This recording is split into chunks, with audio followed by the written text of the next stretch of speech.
Cry for help in the cold street. The night was cold. Wind howled through the empty streets of Sector 9, carrying the dust and smell of trash. Most people were already inside their homes, hiding from the chill.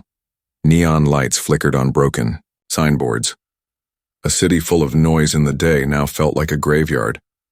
John walked slowly, hands deep in his jacket pockets. His boots made soft sounds on the wet pavement. He had just finished a long shift at the repair shop. His back hurt, his stomach growled, and he just wanted to go home and sleep.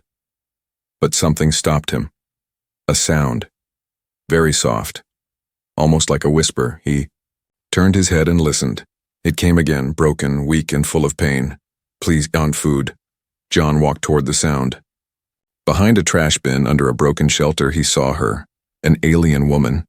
She was curled up on the cold ground, her arms around her knees. Her skin was a soft silver blue, glowing faintly in the dark. Her hair, long and tangled, stuck to her face.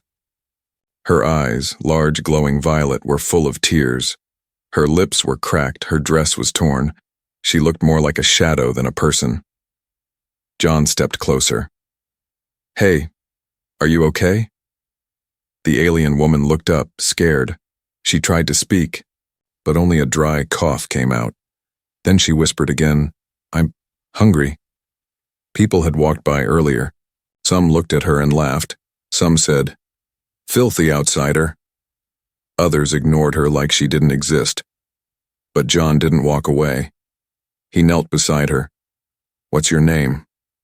he asked softly. She didn't answer. Her hands trembled as she reached toward his backpack, not to steal, just to point at it. Her fingers were shaking. John opened the bag. Inside was just one food pack left, a protein bar and a water bottle.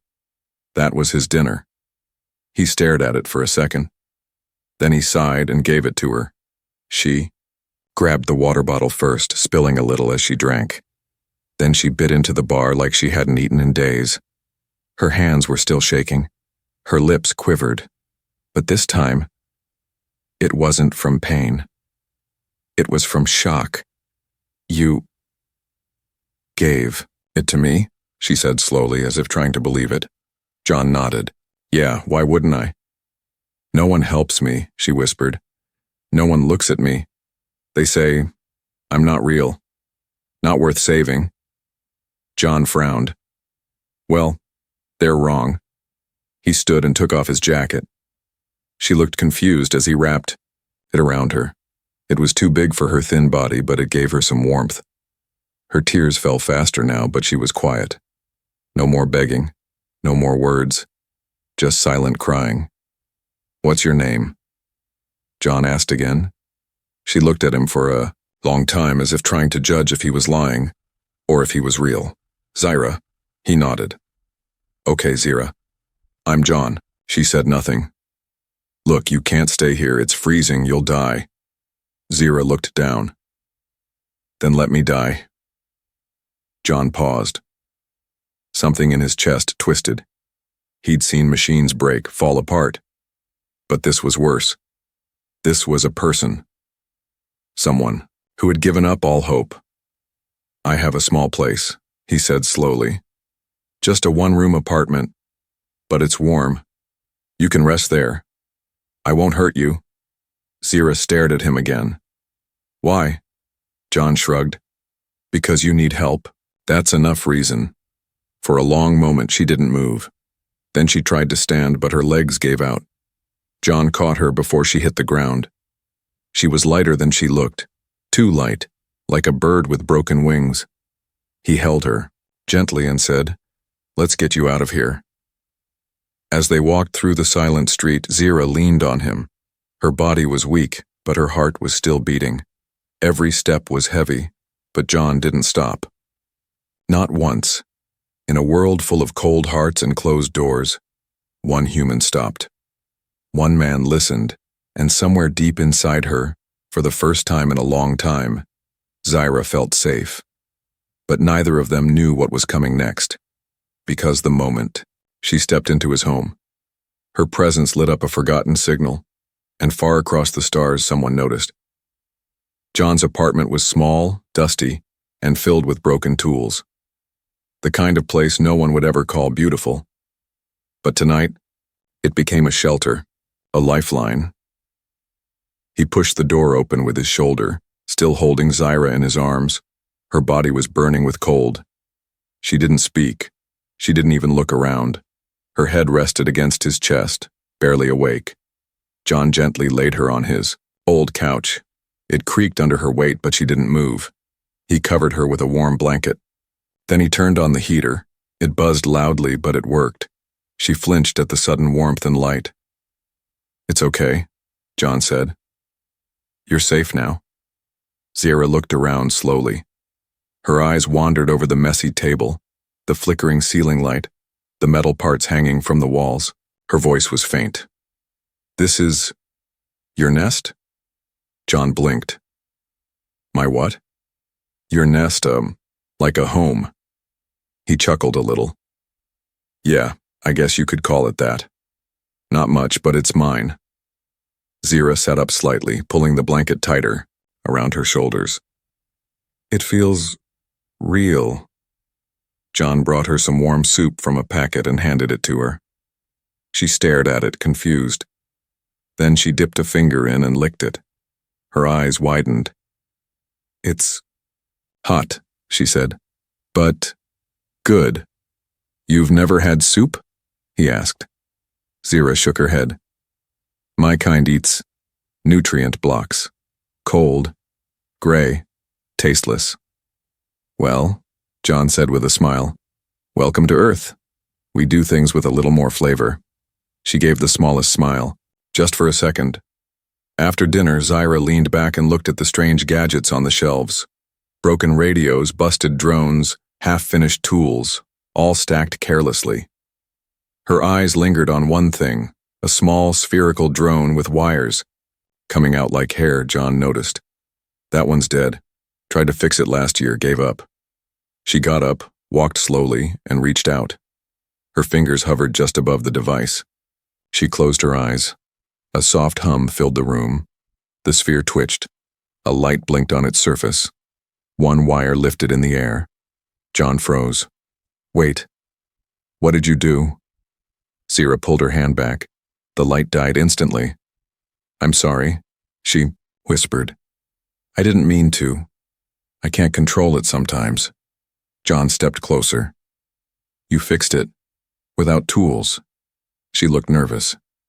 I feel machines, like they speak to me, but no one believes me. They said I was a freak." John stared at her, stunned. "You're a tech empath?" She looked down. "My people locked me up when I was young, said I was dangerous. My mind connects with systems. Sometimes they react before I think." John sat down beside her. "That's not freakish. That's amazing." "No," she whispered. "It's a curse." Suddenly, there was a loud buzz at the window. Both of them jumped. John moved toward the curtain and peeked out. Just a drone. Delivering flyers. He sighed in relief, but Zaira was shaking. Her hands gripped the blanket tightly. "They'll come for me," she whispered. "If anyone knows I'm here, they'll take me." "Who?" John asked. "Who's looking for you?" She hesitated, then answered. "Brokers. They capture people with rare gifts, sell them, use them." John clenched his jaw. "That's not happening. Not while you're here." She looked at him, eyes wide. "Why are you helping me, human? You don't even know me." John paused, then said quietly, "Because I know what it's like to feel alone. And no one deserves that. Not even an alien girl with magic fingers." Zaira smiled again. Just a little, but this time it lasted longer. She sat back down and stared at the small glowing wire in the drone. "This place is broken, but warm, like you." John raised an eyebrow. Not sure how to take that. Zaira closed her eyes. "Thank you, John." As she drifted into sleep on the couch, John sat across from her, deep in thought. He didn't know what she truly was, or what kind of trouble she might bring, but one thing was clear. That alien woman was no ordinary beggar, and now that she was in his home, his quiet life was about to change forever. The next morning, the sun peeked through the torn curtains of John's apartment. Dust danced in the golden light settling on the shelves of metal junk. The room was quiet, almost too quiet. John rubbed his eyes and stretched. He had fallen, asleep in his chair. Across the room, Zyra was still lying on the couch, curled up under the blanket like a scared animal. Her silver skin shimmered slightly in the light. But something felt different.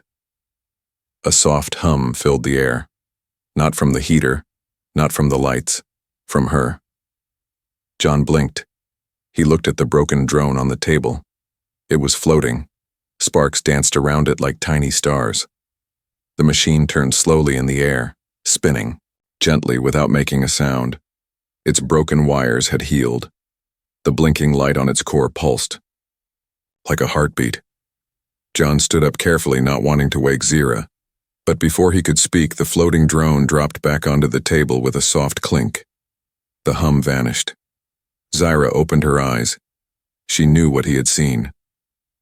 "I didn't mean to," she whispered. John stepped back unsure. "That was you?" Zyra sat up slowly, the blanket falling from her shoulders. Her eyes glowed brighter than before. She didn't look afraid now. She looked tired. "Yes," she said. "It happens when I dream." John's voice was quiet. "You control machines, even in your sleep?" "I don't control them," she said. "They come to me, they want to talk." He frowned. "Machines want to talk?" "To me, they do," she whispered. "Their pain is loud. I feel it. I feel their hunger, their broken parts, their confusion when they're left to rot." John sat down again. "You talk about machine like they're alive." She nodded slowly. "To me, they are. You hear silence. I hear screams." He watched her carefully. "How long have you had this ability?" Zyra looked down at her, hands. "Since I was a child. I tried to hide it, but machines would light up when I passed. Doors opened without touching. Lights blinked in patterns when I cried." She paused, then added softly, "My people feared me. They said I was cursed by the ancients, so they locked me in a tower. Alone, no windows, just cold metal." John's throat tightened. "That's cruel." "I escaped," she said. "But not far. I worked in dirty stations, fixing parts. I hid my power. Until the war came and the factories closed, I was thrown out, left to starve." John leaned forward. "But why would anyone throw out someone like you? You could be valuable."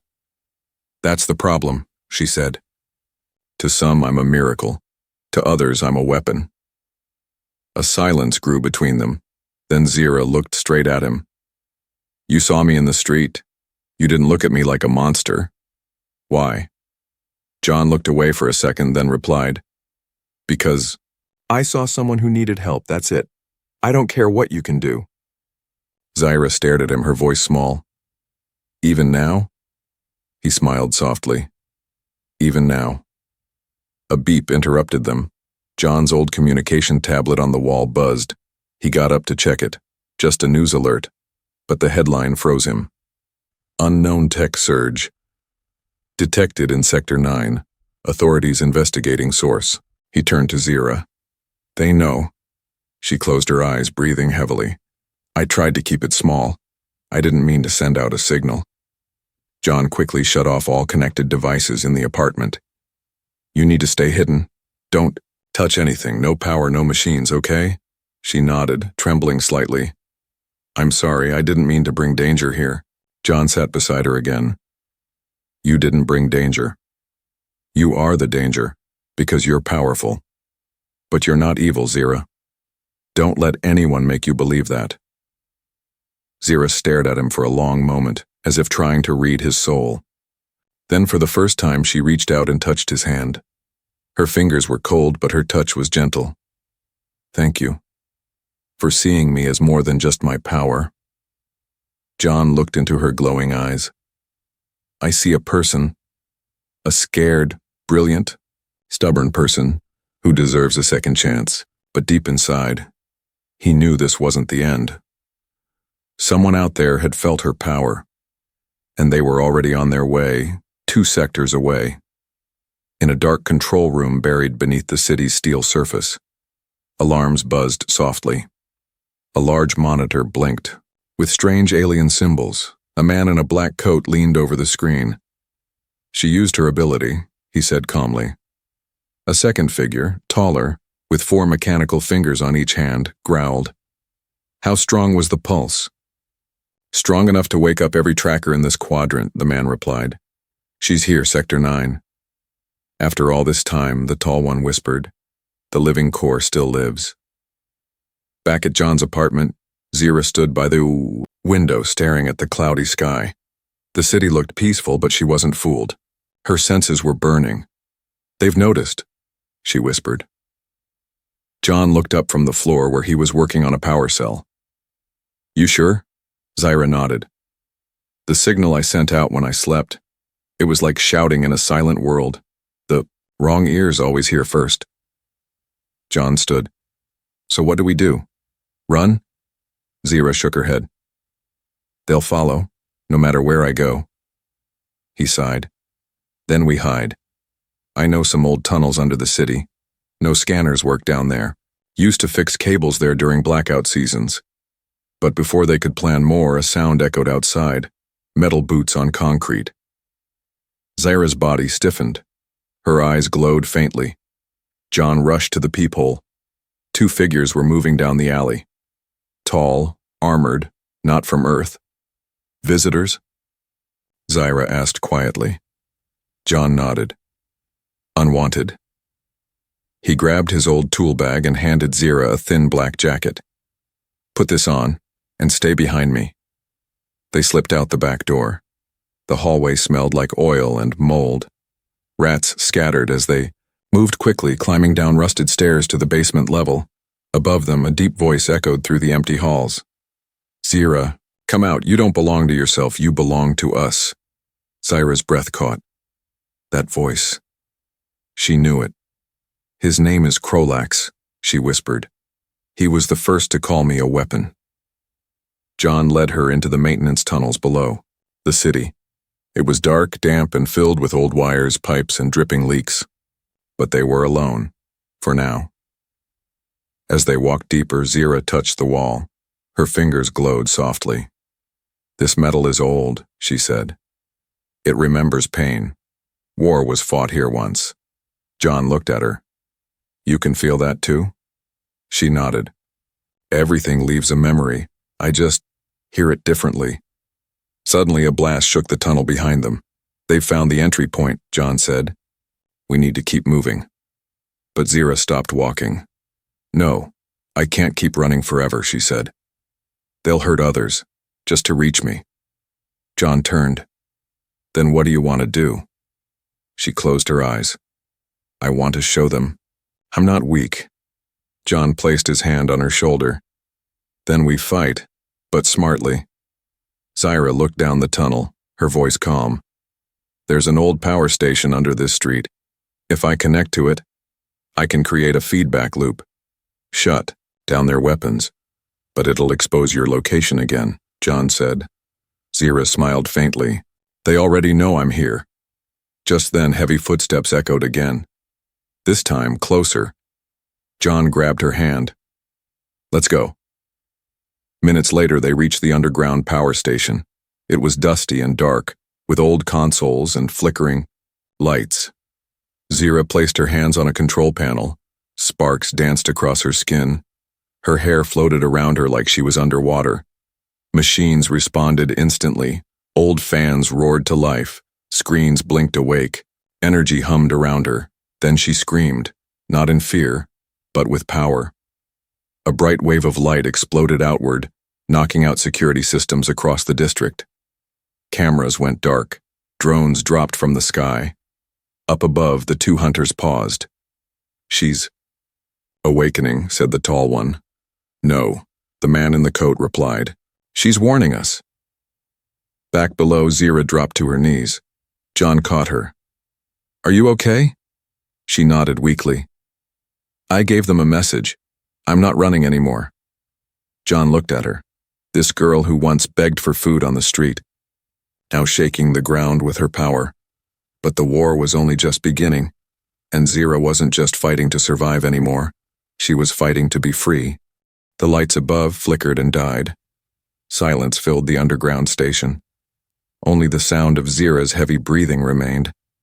Her body trembled as she tried to stand, her knees too weak to carry her.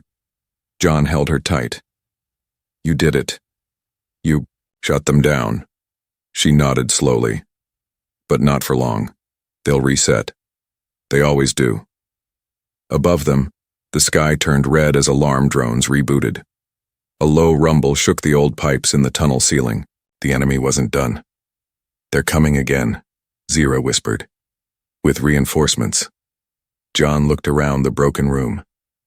"There's an emergency rail tunnel nearby. Leads to the city's edge. If it's not collapsed." Zira blinked, slowly, eyes dull with exhaustion. "I can't run anymore." John grabbed her hand. "Then I'll carry you." She looked up at him surprised. "Why?"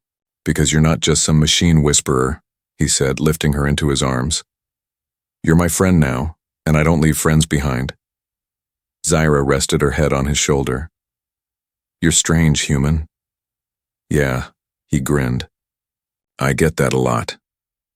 They rushed through the narrow corridors, John's boots splashing through ankle-deep water. The tunnels twisted like a maze, filled with broken rails and fallen beams. In the distance, faint red lights flickered. Motion. "Trackers," Zira gasped. "They've activated hunt mode. They can see heat, movement. We'll outsmart them," John muttered. They reached a collapsed stairwell, too steep to climb with her in his arms. He gently placed Zira down and searched his bag. She looked at him with weak eyes. "You'll leave me here." He turned sharply. "I would never." He pulled out an old flare and smashed it against the wall. Bright green sparks shot into the air. "Over here!" John shouted into the tunnel. His voice echoed far. Zira panicked. "What are you doing?" "You just told them." John grabbed her hand and pointed to a side vent barely big enough for one person. "They'll come chasing that light, but we'll be crawling out of here." Together, they squeezed through the narrow vent, Zira coughing, quietly. Her body felt like it was burning from inside. Her power was fading fast. Behind them, the sounds of footsteps thundered closer. John kept crawling, one hand in front of the other. Zira whispered behind him. "I'm scared." John didn't stop. "Good. Fear means you're alive." The vent opened into a larger tunnel, a dark, hidden maintenance route not on any map. John helped Zira out and closed the hatch behind them. For now, they were safe. They sat in silence, gasping for air. Zira leaned against the wall, shaking. "I can't feel the machines anymore. I think I'm broken." John turned to her and gently touched her forehead. "No, Zira, you're not broken. You're just tired. You've carried the weight of your gift alone for too long." Her eyes filled with tears. "I don't want to be a weapon anymore." "Then be something else," he said. "Be free." She smiled faintly. "How?" John reached into his pocket and pulled out a tiny gear pendant, old, rusty, and meaningless to most. "This was the first part I ever fixed as a kid," he said. "Kept it with me all these years. As a reminder that broken things can work. Again." He placed it in her hand. "You're not a weapon. You're like this, fixable and worth saving." Zira closed her hand around the gear, her fingers trembling. "Thank you." Then in the shadows ahead, a distant light glowed, faint, soft. Daylight. John stood and helped her up. "That's our way out. Just a few more steps." Together they walked slowly toward the light, step by step, through the dust and silence. But far behind them, back in the tunnel, Krolak stood over the flare's green smoke. His eyes burned with fury. "She thinks she can run," he growled. "But no one escapes the collectors." The light at the end of the tunnel led them into an old warehouse on the edge of the city. Rusted beams hung overhead and the wind howled through broken windows. Dust floated in the air like slow snow. John helped Zira lie down on a pile of old blankets. Her skin was pale. Her glow had faded almost completely. She shivered. I can't feel anything. John knelt beside her, brushing her damp hair away from her face. You just need rest, we're safe for now.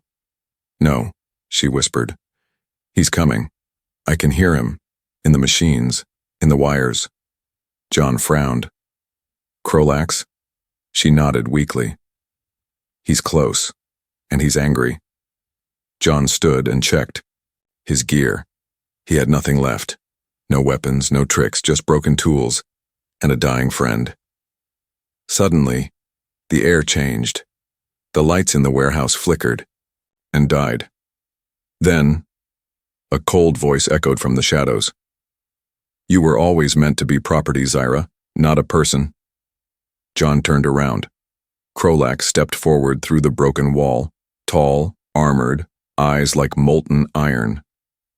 Behind him, 3 collectors followed armed with pulse rifles. You're not taking her, John shouted. Krolax raised a hand and the rifles pointed at him. Zira tried to rise, but her body was too weak. Her voice was soft. Run, John, please. But he didn't move. She's not a thing, John said firmly. She's not a tool. She's more human than any of you. Krolax laughed coldly. She's not even alive. She's a living machine. A weapon wrapped in soft skin. You think she loves? Feels? She was made to obey. Zira gasped as those words cut through her like knives. John turned to her. Zira, he's wrong. You saved lives. You made choices. You feel pain, joy, fear. You're not a weapon. You're real. She stared at him, tears in her glowing eyes. Then, something deep inside her shifted. The floor began to tremble. John stepped back. Zira. She rose slowly like the air was lifting her. Her body shimmered with bright light. Symbols, ancient, golden, began to glow under her skin. Her silver hair floated around her face like smoke in water. The collectors aimed their weapons. Zira opened her eyes, and they were no longer just violet. They were pure white, filled with blinding light. Enough, she said. Her voice echoed, like thunder, yet remained soft. She raised her hands. Sparks exploded from every wall in the warehouse. Metal bent, lights shattered, machines screamed, the collectors fired. Zira didn't move. The energy pulse from her body melted the weapons, mid-air. The bullets turned to dust before they could even touch John. Krolax screamed. You were supposed to be ours. Zira floated toward him, glowing like a star. I was never yours, I was never anyone's. He charged at her, drawing a blade from his arm, but Zira raised one hand, and Krolax froze in place. His armor cracked. His body trembled. You hurt me, she said. You hunted me, but I'm not afraid anymore. She closed her hand into a fist. Krolax's weapon shattered. His systems shut down. The wires in his limbs sparked, and he collapsed, powerless. Zira slowly floated back to the ground. Her light began to dim. John ran to her side and caught her before she fell. Her body was hot, glowing faintly but fading fast. Zira, he cried. Stay with me. She looked up at him with a tired smile. I didn't run this time. You were incredible, John whispered. You stopped them all. Zira's hand touched his chest. Because you believed in me. Her body relaxed, her eyes closed. John held her, heart pounding, unsure if she was gone or simply sleeping. Then, her fingers moved. I'm still here, she whispered, faintly smiling. John let out a shaky breath. Don't do that again. She chuckled softly. No promises. Above them, the clouds began to clear, and for the first time, the city felt quiet, peaceful, but deep in a broken monitor across the street, a single red light blinked. Someone else had seen everything, and they were watching. The sun rose slowly over the edges of the ruined warehouse. Orange light poured through the broken windows, painting the dust in gold. Zira lay quietly on the old couch John had dragged from the corner. Her skin no longer glowed, but it shimmered, softly in the sunlight. She looked peaceful. Calm. John sat beside her with a mug of warm tea watching her sleep. For the first time in days, no alarms, no voices, no running. Just silence and breathing. She opened her eyes. He smiled. Morning. Sleeping star. Zira blinked. We're alive. John chuckled. Barely, but yeah. No sign of the collectors, no drones, nothing. Zira sat up slowly, touching the side of her head. I thought I burned out. You almost did, John said. But you came back. She looked around the warehouse. I didn't destroy it all. Just scared the metal off a few walls. He grinned. She smiled faintly. Then I still have control. There was a silence between them. Zira finally asked the question, should I leave Earth? John looked away. That depends. Do you want to? She hesitated. I'm dangerous, John. You saw what I can do. If more people come for me, I'll build stronger locks. He interrupted. Zira blinked. You'd hide me again? No, he said. I'd stand with you. That's different. She looked into his eyes, her voice softer now. You don't fear me? I should, John said honestly, but I don't. Because I know your heart. She reached into her cloak and pulled out the old gear pendant he had once given her. It had absorbed some of her energy. It now shimmered like starlight. I made something, she said. From her bag she took a tiny silver cube and placed the glowing pendant inside it. Then she handed it to him. John tilted his head. What is this? A promise, Zira said.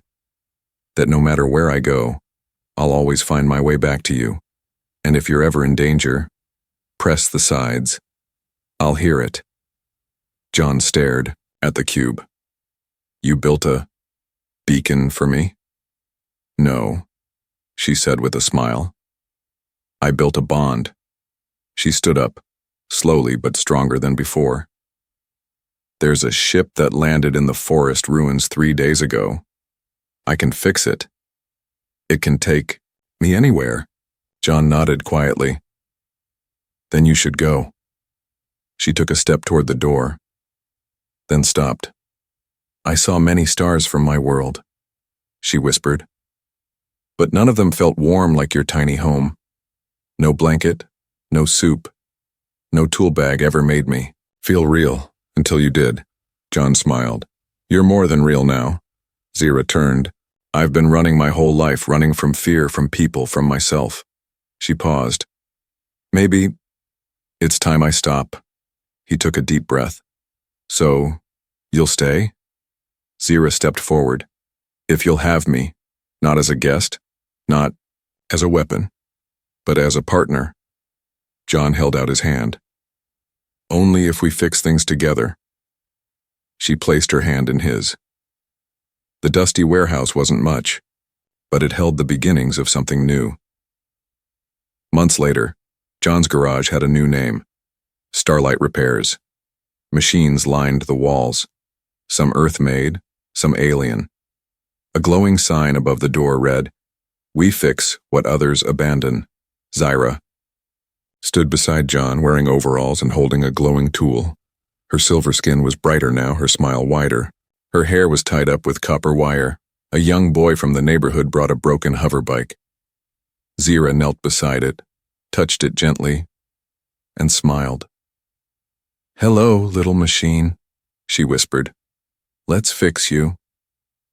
John leaned on the wall, watching her work. He never expected that a walk home one cold night would change everything, but it had, because he didn't just save an alien woman from the street. He gave her a future, and in return, she gave him something even greater: hope.